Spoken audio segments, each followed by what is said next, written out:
All right, Steeler fans, it's week 3. We're getting geared up for the Chargers and Steelers at Acrisure Stadium, and you know what that means. It's time for Behind Enemy Lines, where I have someone on to talk about the team the Steelers are playing. In this case, we have Jamie Hoyle from the Lightning Round, who covers I almost said San Diego. Good Lord, I say that all the freaking time.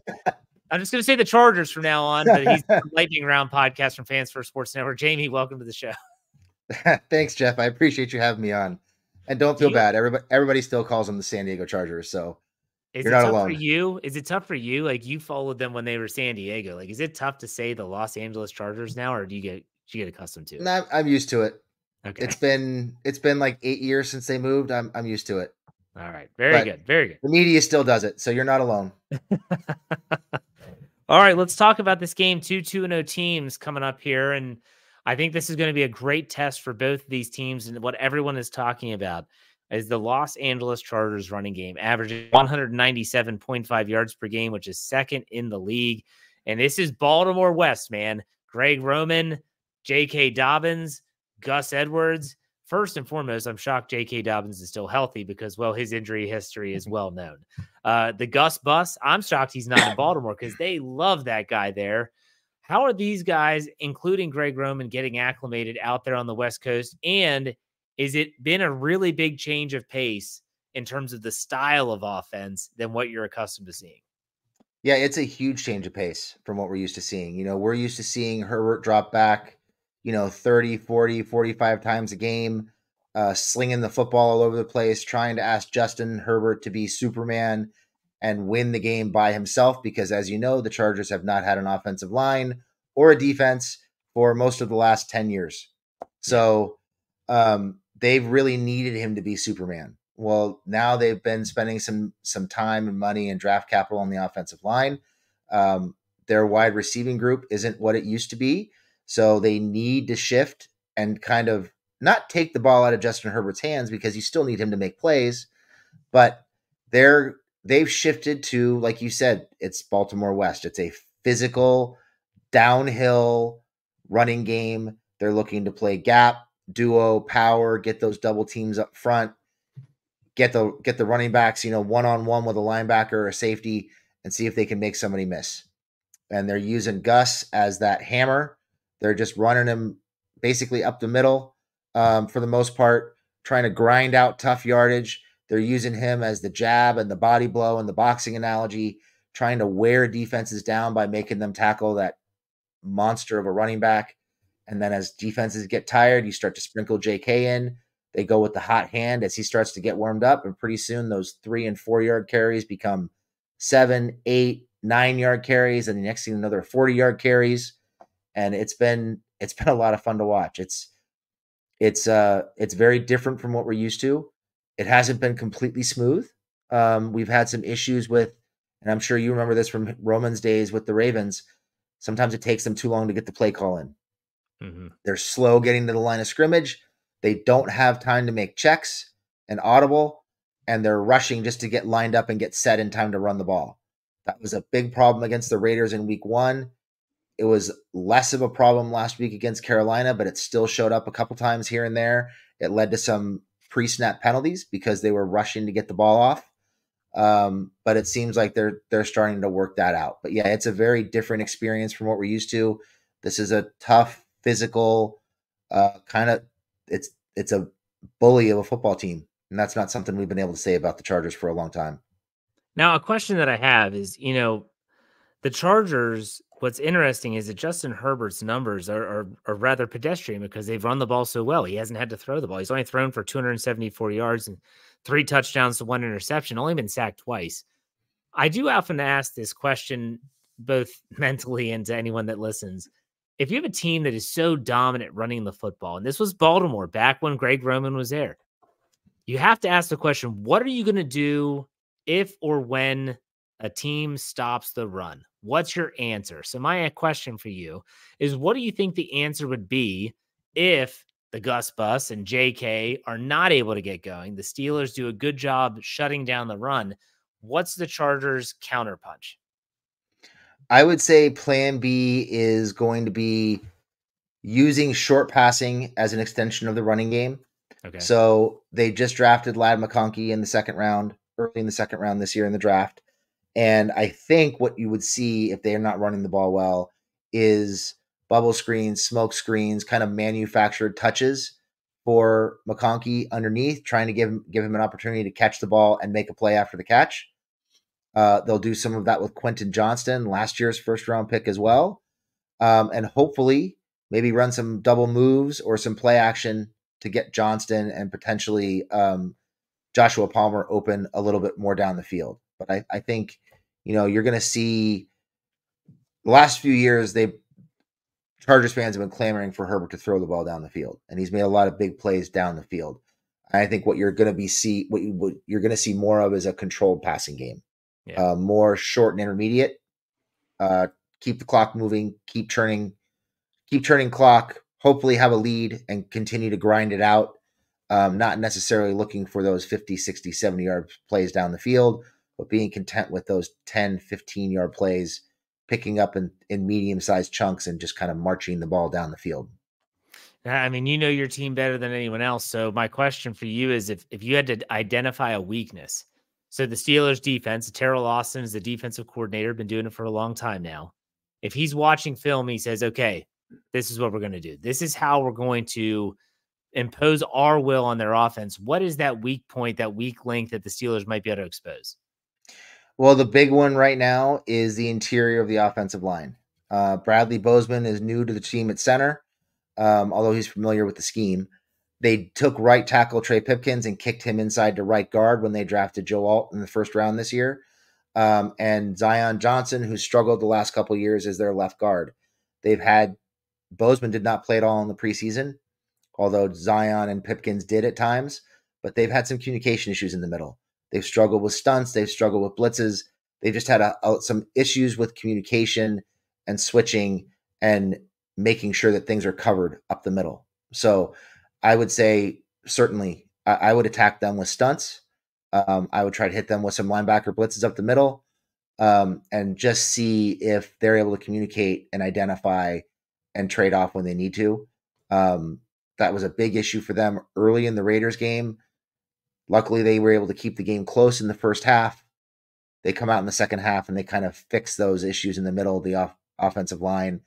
It wasn't as big of an issue last week against the Panthers, but it's the Panthers.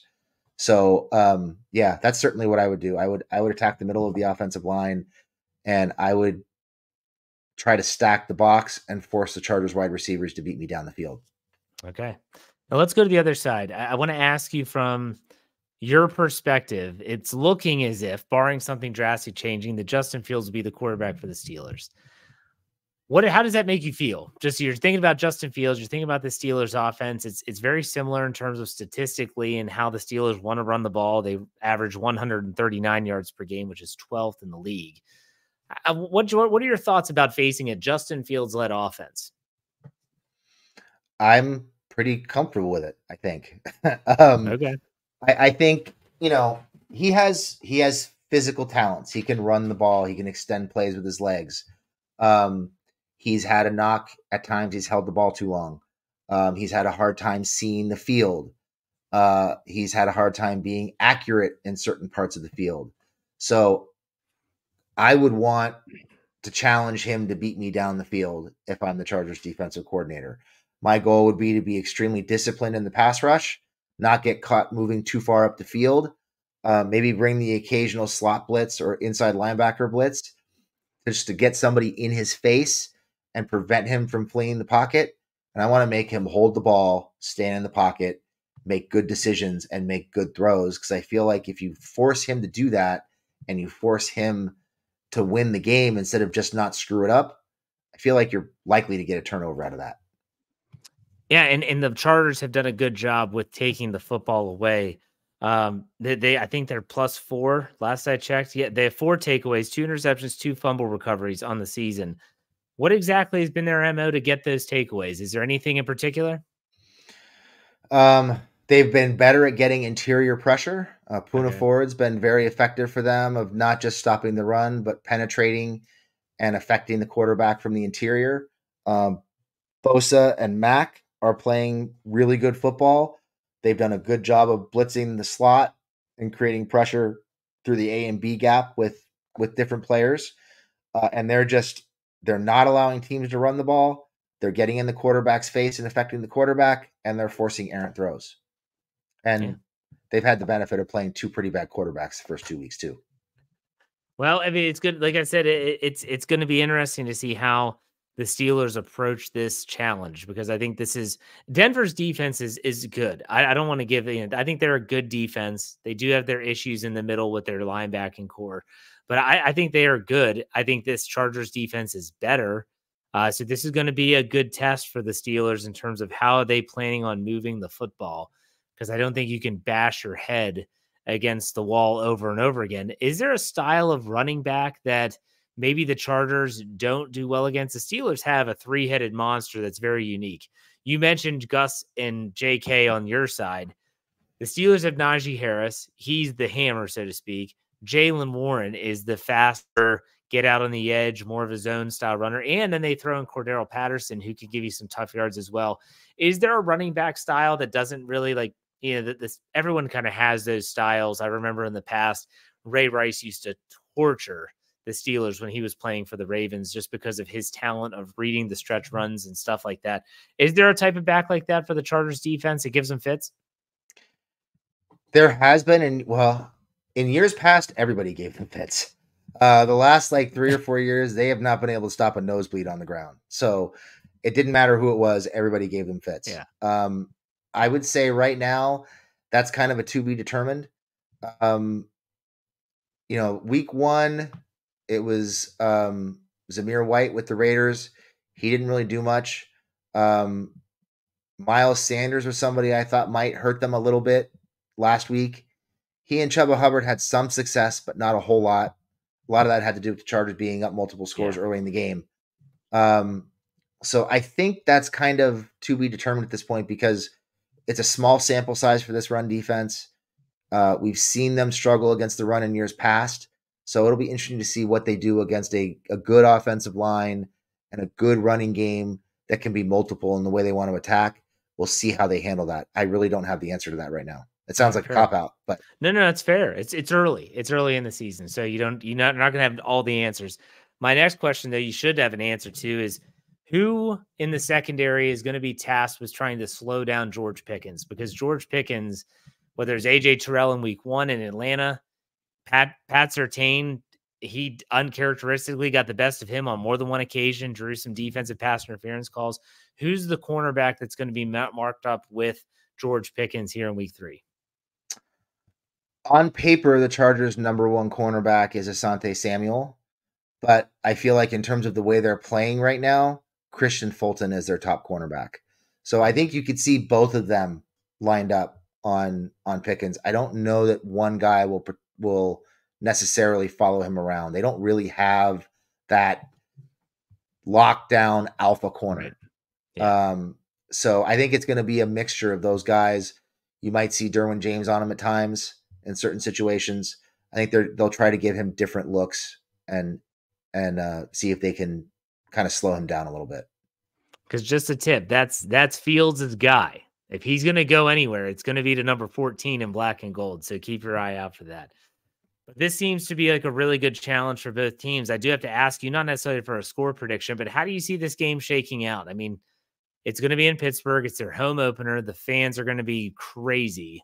I'm sure that the Chargers going across country, that's nothing new for them.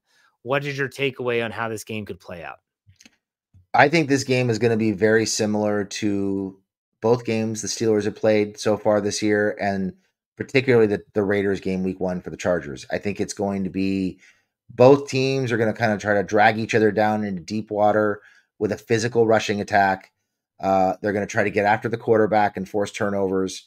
And I think it's going to come down to which team is able to get some traction on the ground, make one or two big plays, and which team forces turnovers and creates short field for their offense.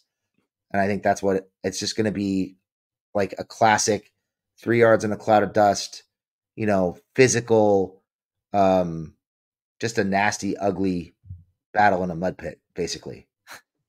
I just out of curiosity, do you like those type of games? Or are you more of a, hey, let's air it out. Let's see some scoring? I like a little bit of balance, but I'm Okay, so used to seeing the ball get aired out over the last few years and the Chargers lose that I would much rather. I'm enjoying what I'm seeing right now because cool. this is a more sustainable format for me. Yeah, that's absolutely all right. Jamie, I want to give you an opportunity to plug social media handles that you want to highlight, what you're doing at the lightning round in case people want to check out what you are talking about leading up to the game on Sunday. Go ahead and do that now. So you can find me. You see it right there on the screen at lightning_round. I run our X or Twitter account. Um, we also are on YouTube. We have 5 shows a week that we air.